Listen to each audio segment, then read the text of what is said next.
Já, komið sæl og velkomin í hádegisviðtalið. Eins og framkom hjá Eddu hér áðan, þá eru orkumálin í brennidepli og hjá okkur situr Árni Sigfússon, stjórnarformaður Hitaveitu Suðurnesja og bæjarstjóri í Reykjanesbæ. Árni, það er óhætt að segja að skjótt skipist veður í lofti fyrir bara nokkrum vikum og reyndar bara í síðustu viku. Þá vorum við að tala um Geysi Green Energy höfuðstöðvar í Reykjanesbæ og þetta yrði svona eitt aðal útrásarfyrirtækið í orkuútrásinni.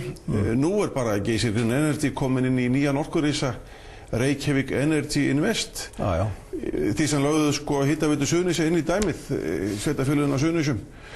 Ykkur hlýtur að vera brugðið. Þetta hefur áhrif sem að þarf að svara. Það sem gerist er það að virðast allir vera sammála því að það eigi að fara í útrásina og það eru reyndar áhættuverkefni erlendis og sem menn þekkja. Við erum að semja við einhverja Afríkuforingja sem einræðisherra sem getur þjóðnýtt eignir á svipstundu og ætlum við þá að láta eignir sveitarfélaga skattpeningana í það. Við segjum nei, þannig að við hljótum að láta einkarekstrinum að reka þessi útrásarfyrirtæki. Það er okkar stefna hjá Hitaveitu Suðurnesja. En við höfum líka sagt að það þarf bakland. Til þess að þessi útrásarfyrirtæki séu eitthvað, þá þurfum við þetta bakland heima, þessa reynslu og þekkingu sem við myndast hér. Svo við fögnum því að Geysi Green kæmi inn í Hitaveitu Suðurnesja og gæti þannig unnið með okkur að uppbyggingu þessara verkefna erlendis og jafnvel leigt fólk frá okkur og við sáum tækifæri til þess að auka starfsemina í Hitaveitu Suðurnesja með því. Það getur allt verið að gerast. Nú er bara þessi risi orðin enn stærri með tvöföldun krafti og jafnvel fjórföldun krafti með það að þeir setja saman þessi fyrirtæki og þá þurfum við hins vegar svona aðeins að skoða stöðuna hjá okkur. Hvað er það sem að Rey ætlar að byggja upp í Reykjanesbæ? Það er mjög góðu vilji til þess að gera það, heyri ég, bæði af stjórnarformanni Rey og samstarfsaðilum okkar í Orkuveitu. En er ekki allar forsendur sem þið lögðu að stað með, er það ekki bara hreinlega brostnar? Nú er allt í nú komin einhver aðili sem heitir Reykjavík Energy Invest sem á 49% í Hitaveitu Suðurnesja. Já, það skiptir ekki máli hvað hann heitir, heldur voru þær forsendur sem við byggðum á þannig að það var svona samkomulag okkar á milli, hluthafasamkomulag, að Geysi Green ætti 32%, Reykjavíkurborg eða Orkuveitan ætti 17%, gæti mögulega keypt hlut Hafnarfjarðar 15%, til sín og við ætlum ekki að gera athugasemdir við það. Þannig að ef að Hafnarfjörður tæki ákvörðun að selja, sem liggur ekki alveg fyrir, þá gæti Orkuveitan átt 32% í fyrirtækinu, við áttum 34% og þannig var samkomulagið.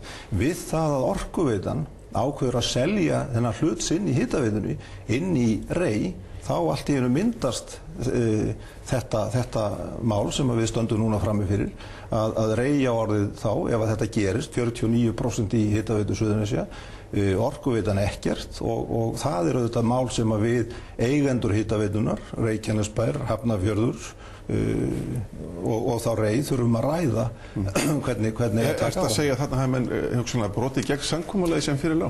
Nei, nú náttúrulega er farið yfir það þarf að til þess að eða var þetta ekki í samræmi með það sem menn töluðu? Var þið töluðu ykkur að mætti treysta? Þegar ég kem að þessu þá er verið að tilkynna að það sé verið að sameina þessi tvö fyrirtæki og með hvaða hætti það getur orðið. Þannig að við segjum einfaldlega við eftir að ræða þetta, við þurfum að fara yfir þessa stöðu. Nú heyri ég eins og að Reykvíkingar eru svona að velta sínum hlutu fyrir sér og spyrja sig, ætlum við að vera í þessu útrásarfyrirtæki, ætlar Orkuveitan að vera þessi beini þáttakandi í útrásarfyrirtækinu og ef að er að ræða að menn vilji draga eða minnka þennan hlut Reykjavíkurborgar eða Orkuveitunar í útrásarfyrirtækinu, þá er auðvitað alveg upplagt að menn endurskoði þennan vilja sinn til þess að selja sig út úr Hitaveitu Suðurnesja. Þannig að þið eruð ósáttir við það að Orkuveita Reykjavíkur skyldi hafa lagt sinn hlut inn í Hitaveitu Suðurnesja inn í Reykjavík Energy Invest. Nú eins og ég segi, ég er ansi hrifinn af þessari útrásarstarfsemi og er sjálfur sem ekki sáttur við akkurat þennan verkefni. Ég svona geri athugasemdir við það að þetta þeir skuli hafa keypt sig inn í Hitaveituna. Til hvers var það? Ef þeir eru svo til þess að selja sig út og nota þetta sem einhvers konar skiptimynt í samningum útrásarfyrirtæki. Var komið í bakið á ykkur með þessu? Nú ætli ég ekki að nota þessi orð, ég veit að þið... En ertu búin að gera athugasemd við þetta við ráðamenn Reykjavíkurborgar Orkuveitunar? Ég hef sagt við þessa fulltrúa að mér finnist að þetta hljóta vera þá mál sem að við ræðum miðað við vilja Orkuveitunar í dag. Ef að það er vilji meirihluta Orkuveitunar að draga sig út úr þessum rekstri, þá að sjálfsögðu hlýtur fyrsta spurningin að vera, eigum þá ekki bara að hafa þessa hluti eins og þeir áttu að vera í samstarfi við Hitaveitunar, að Orkuveitan eigi þá sinn hlut þar inni. Rey heitir það nú í staði Geysi Green sem skiptir engu meginmáli, en þá værum við svona að setja þetta mál í betra form. Ef að það gerist ekki, þá þurfum við bara að taka á því sem þarna er. Þetta er ekkert sem ekki er hægt að vinna úr. En gæti ekki svo staða komið upp? Nú hafa sveitarfélögin flest verið að selja sína hluti nema Reykjanesbær og Hafnarfjarðarbær. Sá hlutur gæti farið líka inn í. Þá er Hitaveita Suðurnesja orðin sko nánast í meirihluta eigu. Getur það ekki gerst, hæglega gerst? Já, það getur ekki gerst nema að við verum ákveða að gera það, og það er engin ákvörðun það. Vilji okkar núna, og það tengist þá því að það eru framundan breytingar á þessum orkumarkaði. Það er greinilega pólitískur vilji til þess að dreifikerfi veitnanna séu í eigu almennings eða í sveitarfélagi í þessu tilviki, og við viljum þá nota tækifærið að breyta því þannig að sveitarfélögin eigi meirihluta í dreifikerfinu. Það er enda bara mjög lítill hluti af Hitaveitu Suðurnesja. En við eigum áfram í Hitaveitu Suðurnesja. Hún er rekin nánast óbreytt og við eigum þar hluta í. En við höfum þá tekið dreifikerfið og sett það í sérfélag sem að reyndar Hitaveita myndi bara reka fyrir okkur, en svona próforma þá er þetta í eign. En gætur þú þá alveg segja fyrir þér að erlendir og innlendir fjárfestar myndu eignast Svartsengisvirkjunina, Reykjanesvirkjun, orkulindirnar sjálfar? Nei, ég sé það nú ekki fyrir mér. Ég sé það ekki, eins og ég segi, grunnhugmyndin er svo að láta útrásarfyrirtækin koma og njóta þess að vera með okkur í baklandinu. Það er bara algjörlega nauðsynlegt. Það er ekki til neins að vera að tala um útrás ef að menn mega svo ekki nálgast á þekkingu sem er hér. En ég segi, það þarf ekki að eiga meirihluta til þess. Það er bara gert með samningum, en það er mjög mikilvægt að finna kraftin í þessum málum. Við fundum strax fyrir því þegar Geysi Green kom inn í Hitaveituna að það var farið að hugsa öðruvísi. Það var farið að tala um að fjölga starfsmönnum og þjálfa starfsmenn sem að gætu þá nýst í útrásinu, væru svo nokkuð skona að tækja að sér að vinna ákveðin verkefni fyrir Geysi, en væru starfsmenn Hitaveituna. Allt mjög ánægjulegt og mikill kraftur í þeirri vinnu. En þið hafi ekki viljað að Hitaveitan kæmi inn sem eignaraðili að Orkurísa? Nei, sko, eins og Orkuveitan? Það er alveg öfugt sem við hugsuðum. Við sagðum, við erum meirihluta eigendur eða eigum sveitarfélögin, núna Hafnarfjörður, Reykjanesbær, eigum sterkan hluta í Hitaveitu Suðurnesja og það eru náttúrulega skattpeningar sem við erum þar með. Við viljum ekki að þetta fyrirtæki fari í áhættuverkefni á erlendri grund. Við viljum ekki að einhver einræðisherra í Afríku ákveði það að þjóðnýta eignir Reyknesinga. Það er ekki myndinni. Við getum tekið einhvern lítinn þátt í þessu verkefni bara til að sýna því stuðning, en það er ekki vilji okkar að fara. En Reykjanesbær, hann á hlut í Reykjavík? Þegar Geysi Green var til, þá settum við 1,75% inn í Geysi Green og svona til þess að líka sýna vilja okkar til þess að þetta fyrirtæki myndi eflast og kæmi til móts við okkur á varnarsvæðinu og tæki þátt í orkuuppbyggingunni þar. Það er bara í fínum gangi og mjög ánægilegt. Nú reyndar við þennan samruna þá eigum við væntanlega eitthvað brot úr prósenti þarna inni sem að í sjálfu sér skiptir ekki máli. Þið myndu vilja vera áfram með það inni eða?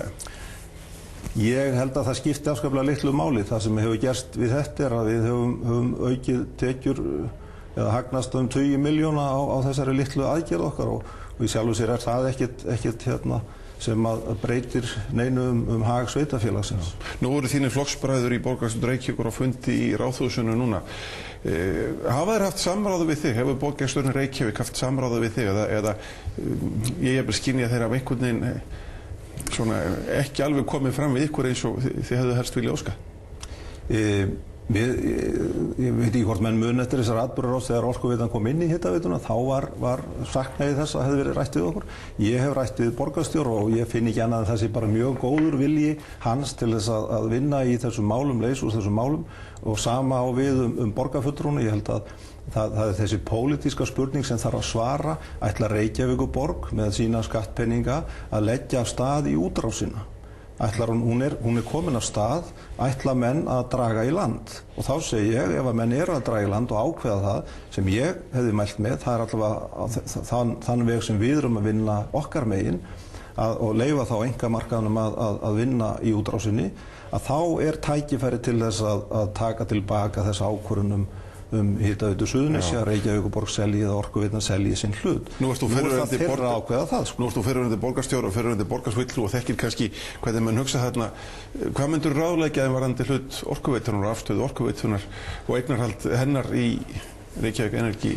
Ég myndi ráðleggja mínum félögum að tala saman og tala sem minnst sem túlkar fyrir fjölmiðla. Það bara gríðarlega mikilvægt að menn fái og hafi trúnað sín á milli og ræði þessi mál til hlítar án þess að þessi verið að bera þau á borð í fjölmiðlum. Þetta augljóslega mjög erfitt mál fyrir Sjálfstæðisflokkinn. Þetta allavega ákveðið prinsippmál líka. Hvar ætlar Reykjavíkurborg, opinber aðili, hvar ætlar hann að starfa? Ætlar hann að vera í útrás þar sem áhættu fjármagn og mjög æskilegt að einkamarkaðurinn fá að taka þátt? Ætlar hann að vera þar? Og þetta eru spurningar sem við erum svo ofta að glíma við, einhverjar tengingar. Við í Reykjanesbæ erum mjög hlynnt svokölluðu public-private partnership eða samstarfi einkaaðila og opinber aðila og teljum að við séum að margfalda virði og getu okkar í bæjarfélaginu með því að starfa með einkaaðilum. En það kann að vera einhverju séu ekki á þeirri skoðun. Þarna sjáum við þá stöðu að allir borgarfulltrúarnir fara á fund með formann og varaformann flokksins án borgarstjórans. Hann ekki rúinn trausti? Getur hann starfað út kjörtímabilið sem borgarstjóri? Ég alveg sannfærður að hann hefur fullt traust, hann Vilhjálmur, og hann stendur sig vel og á skilið að hafa traust. Þarna eru hlutir sem gerast sem ég held að hann hafi ekki mikið verið að setja sig inn í einfaldlega og það bara eðlilegt að menn fari þá yfir það og skoði hvaða niðurstaða þarna á að vera, hver afstaða meirihluta borgarstjórnar. En hann gerir augljóslega mistök. Útrásarverkefni. Borgarfulltrúarnir telja hann hafi gert mistök. Maður heyrir það, en það akkúrat það sem ég vil ekki taka þátt í. Það að vera að ræða það á opinberum vettvangi. Nei. Árni Sigfússon, bæjarstjóri í Reykjanesbæ og stjórnarformaður Hitaveitu Suðurnesja, þakkar kærlega fyrir komuna. Hádegisviðtalinu er lokið. Verið sæl.